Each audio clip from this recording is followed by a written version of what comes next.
Hey guys, what's up? It's John from Smite Builds. I'm going to be showing you guys a few quick clips of a playthrough of the Bakasura Critical Strike build that I showed you guys in my previous video, which I'll go ahead and link below. But I hope you guys enjoy this and learn a lot from it. As you guys can probably tell, I've played Bakasura quite a good bit, easily my most played god, so I have actually know a thing or two about them. But anyways, as you can see, I'm starting off with the Butcher Blades.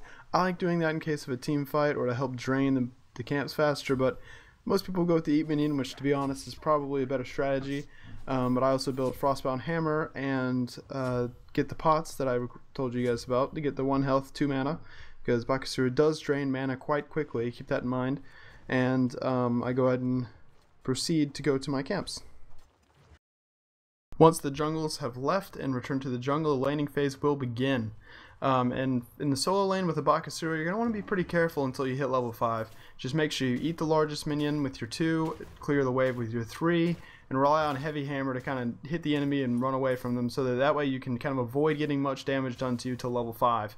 And remember, your 2 has a big heal, so that'll really help you keep yourself up on health. Anyways, once you hit level 5, as soon as you do, drop the ultimate. That Frostbound Hammer is going to keep them close enough to where you can kill them just about every single time. There are occasionally where really experienced players will notice it and they'll get away, but inexperienced players, they don't seem to notice their health gradually draining. They respond a lot more to like huge bursts of damage, while Bakasura does a lot of gradual damage, but it's pretty quick, so you got to be careful. But as you can see, to Chalk, he doesn't really stand much of a chance. He tries dropping his ultimate, but what he doesn't realize is once Bakasura's ultimate's been dropped, it doesn't really affect me. I just continue hitting him over and over. Be sure to activate your Butcher's Blade during your ultimate, by the way. That'll give you an extremely high amount of damage. It'll activate your true damage, and it'll have your ultimate damage. Trust me, just activate both of them at the same time, and then just go for it. The Frostbound Hammer is going to keep you close enough to clean them up. And then you're going to go back to returning to your laning. You're going to want to keep clearing the waves, just get more and more gold, and then return whenever you get a chance. Unfortunately, Bakasura's damage at level 5 doesn't last or progress quite as quickly as a lot of their damage, and you have to rely a lot more on items late game. As you can see, I dropped the ultimate here on Chalk, and it doesn't really do too much to him. It kind of knocks him off a little bit and discourages him from attacking for a while, which is all you really need for just so you can keep farming.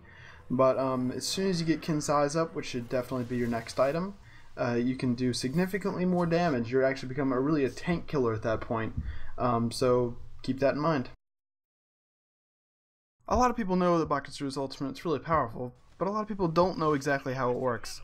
Well, as you can see here, I'm really looking for the ultimate. I want to drop it, but I'm not sure when. So I decided to wait until Thor throws his hammer.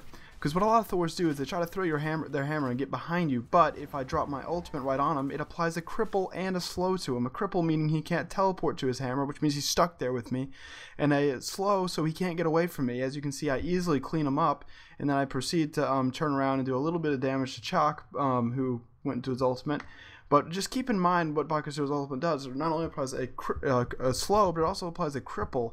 And if you activate your Butcher's Blades at the same time, it does a ton of damage. So just keep that in mind when you're playing Bakasura and dropping the ultimate.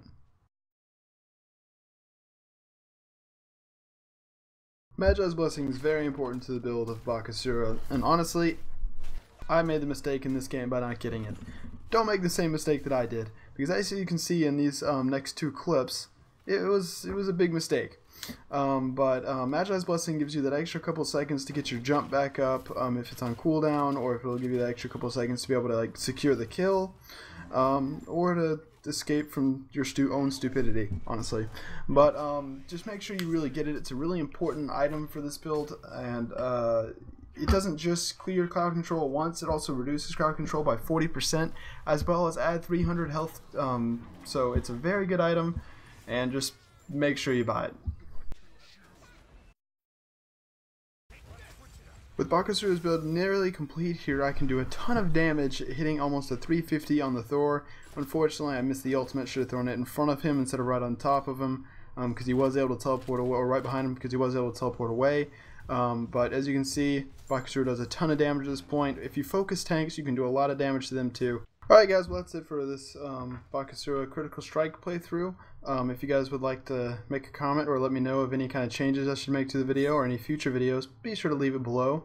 Also be sure to like, comment, subscribe for more, and I look forward to seeing you guys next time.